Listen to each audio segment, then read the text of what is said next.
आता हे परिपत्रक आपलं बरोबर आहे की नाही, त्याच्यावरचा QR कोड तुम्ही स्कॅन करताय. हा राईट. ही व्यवस्थित धरायचा असा कागद, तुमचा मोबाईल व्यवस्थित हे करा. राईट.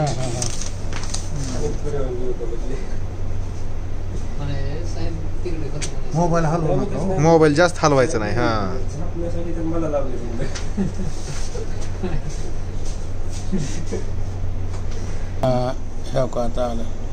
करा त्याच्यावर लिंकवर टच. हा आता झालं. आता ओपन होऊ द्यायचं. हे फक्त नेट चालू ठेवायचं ह्याला.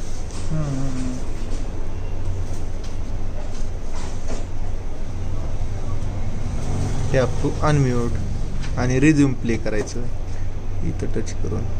ओके चांगलं आहे का नाही. पाचट बाजूला सारायचं. आपण जी बाया लावल्या का त्याच्यापेक्षा ह्या हवेनं बाजूला करते का नुसतं फडक्या उघड्या करते. चांगली आहे का मग परिपत्रकाची सोय QR कोडची? नंबर एक. म्हणजे नक्की काय करायचं ती कळतंय आपल्याला. शेतकऱ्याला म्हणजे मुलाखत घेऊन भाषण करून सांगत बसायची गरजच नाही. हो प्रत्येकानं बघायचं आता. खरंय. कारण आता कधी उगत कसं आले सगळं मोबाईलचं. बरोबर आहे. नाही पण एक्झॅक्ट काय करायचं ती कळतंय का नाही त्या व्हिडिओ मधून? कळालं की हा त्याच्यामध्ये कळायला लागलं ना. बरोबर आहे. सोपं आहे का मग? कुणी बी वापर, सोपं कुणाला प्रत्येक शेतकऱ्याला वापरता येते ना ताई. हा आता दुसरं बी ओपन करायला तुम्ही. राईट. लगेच हा आता त्याच्यावर लिंकवर टच केला तुम्ही. येत आहे आता ते खताचं येत आहे आता. असं इथं हा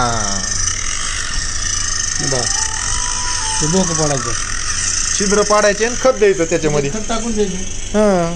खत टाकीत बसायची गरज नाही. प्रत्येक वेळेला पाणी दिले खत मिळते. प्रत्येक वेळेला पाणी दिले खत मिळते. बरोबर आहे. मग ही व्हिडिओ कामी आहेत का नाही आपल्या? एकदम शेतकऱ्याच्या कामात खत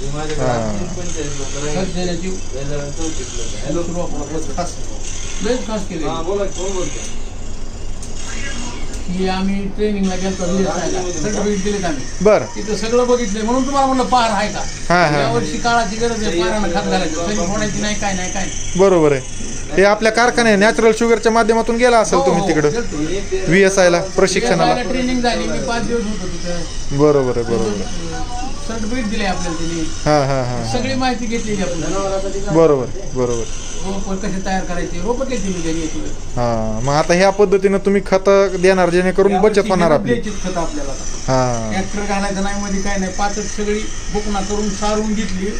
उडा केले. ऊस फुटून आलाय. 6 तारखेला. बरोबर आहे.